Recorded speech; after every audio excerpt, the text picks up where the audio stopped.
പ്രിയ സ്നേഹിതരെ, ക്രിസ്തുവിൻ്റെ പീഡാസഹന യാത്രയിൽ അവൻ കടന്നുപോയ വളരെ പ്രധാനപ്പെട്ട രണ്ടിടങ്ങളാണ് ഗബാത്തായും ഗാഗുൽത്തായും.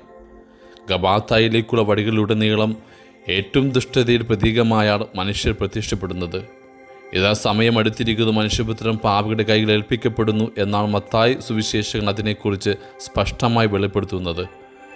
അവന് നിഴൽ പോലെ പിന്നാലെ ഉണ്ടായിരുന്ന പ്രിയ ശിഷ്യർ പോലും വേദനിപ്പിക്കുന്നവരുടെ കൂട്ടത്തിൽ എണ്ണപ്പെടുന്നു എന്നതാ സങ്കടത്തിന് തീവ്രത ഏറ്റുന്നത്.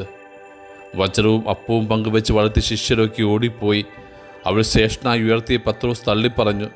പണസഞ്ചി വിശ്വസിച്ചേൽപ്പിച്ച് യൂദാസ് ഒറ്റിക്കൊടുത്തു. ആർക്കു വേണ്ടി മനുഷ്യൻ അവതരിച്ചുവോ ആ ജനം നിഷേധിച്ചു. തീർന്നില്ല, കാവൽഭടന്മാർ പരിഹസിക്കുകയും പ്രഹരിക്കുകയും ചെയ്തു. ചിലർ മുഖത്ത് തുപ്പുകയും കവിളത്തടിക്കുകയും ചെയ്തു. വേറെ ചിലർ കണ്ണുകൾ മൂടിക്കൊണ്ടാണ് മർദ്ദിച്ചത്. പടയാളികൾ ചമ്മട്ടിക്കൊണ്ടടിച്ചു, ശിരസ് മുൾക്കിരീടം അണിയിച്ചു. അങ്ങനെ മനുഷ്യരുടെ വിവിധങ്ങളായ മർദ്ദനമുറകൾക്ക് അവൻ നിശബ്ദനായി നിന്നുകൊടുത്തു. ഒടുവിൽ മനുഷ്യരെ മുഴുവൻ പ്രതിനിധിയായി പീലാത്തോസ് ആഗതനാകുന്നു. അധികാരവേഷമിട്ട ആ പരീക്ഷകൻ ഗബാത്ത എന്ന് വിളിക്കപ്പെടുന്ന കൽത്തലത്തിലെ ന്യായാസനത്തിലിരുന്ന് മരണശിക്ഷയാണ് അവന് വിധിച്ചു കൊടുക്കുന്നത്. അങ്ങനെ മരണശിക്ഷയുടെ കുരിശും വഹിച്ചുകൊണ്ട് അവൻ ഇടയിൽ നടന്നത് നിശ്ചയിക്കപ്പെട്ട മറ്റൊരിടത്തിലേക്കാണ്, ഗാഗുൽത്താ മലയിലേക്ക്. അവിടെ വേദനിപ്പിക്കുവാൻ ദൈവം തന്നെയാണ് കടന്നു വരുന്നത്. തൻ്റെ നീണ്ട നിശബ്ദത കൊണ്ടാണ് അവിടുന്ന് ക്രിസ്തുവിൻ്റെ ഹൃദയം പകുത്തു പ്രാണനെടുത്തത്.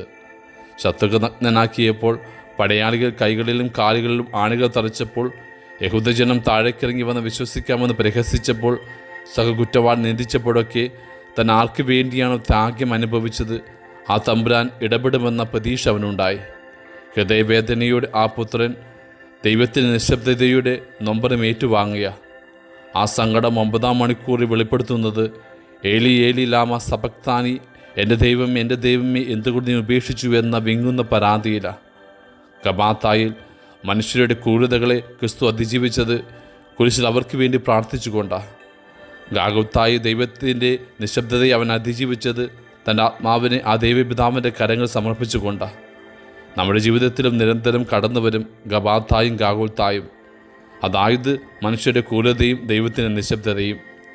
മനുഷ്യർ നമ്മെ വേദനിപ്പിക്കുമ്പോൾ അവർക്ക് വേണ്ടി പ്രാർത്ഥിക്കുവാനും ദൈവത്തിൻ്റെ അസാന്നിധ്യത്തിൽ നമ്മുടെ ജീവിതം അവൻ്റെ കരങ്ങൾ സമർപ്പിക്കുവാനുമുള്ള കൃപയ്ക്ക് വേണ്ടി പ്രാർത്ഥിക്കാം നമുക്ക്. ആമേൻ.